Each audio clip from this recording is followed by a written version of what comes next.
Here is Colonel Doug McGregor, a former senior advisor to the Secretary of Defense. Thank you for joining us. Why do you think Putin is doing this? What is his end game?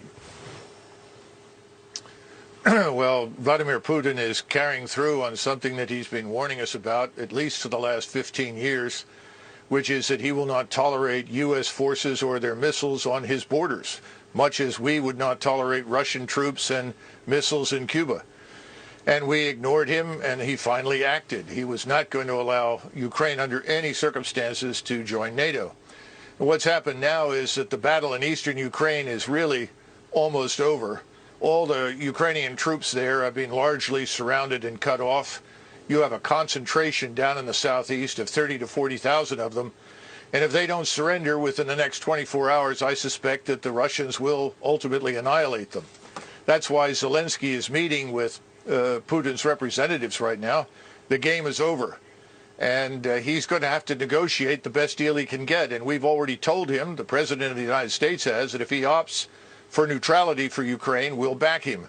And I think that Vladimir Putin will do that for Western Ukraine. That is the Ukraine beyond the Dnieper River. But behind it in the east, where he is now, I'm not sure what he has planned there, whether he forms another republic, annexes it into Russia, because historically it has been Russian. But the territory west of Ukraine is not. He knows that, and he's happy to live with that as a neutral state. I am not a military expert. I'm not even an expert on geography. But if he takes Ukraine and Ukraine abuts Poland, then he's going to have a NATO country abutting him. So if that's what he doesn't want, then isn't he going to just have to keep going until he runs out of NATO countries? I guess I should say it again.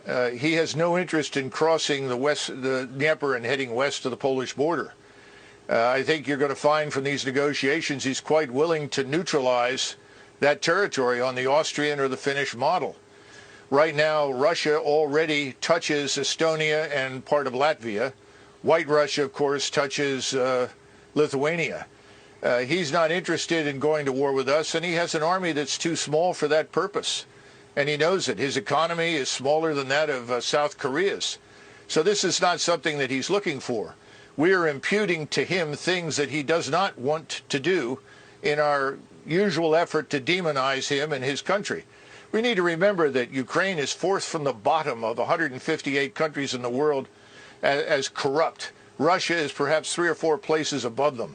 This is not the liberal democracy, the shining example that everyone says it is. Far from it. Mr. Zelensky has jailed journalists and his political opposition.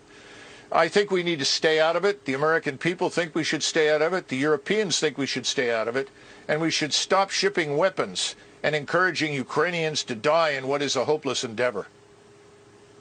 So when you say stay out of it, you mean no sanctions, no military aid, just let Russia take the portion of Ukraine they want to take? Yes, absolutely. I see no reason why we should fight with the Russians over something that they have been talking about for years. We simply chose to ignore it. And more important, the population there is indistinguishable from their own. You know, the thing that's so disturbing is that on the one hand, we will not send our forces to fight, but we are urging Ukrainians to die pointlessly in a fight they can't win. We're going to create a far worse humanitarian disaster than anything you've seen thus far if it doesn't stop. Thank you for joining us.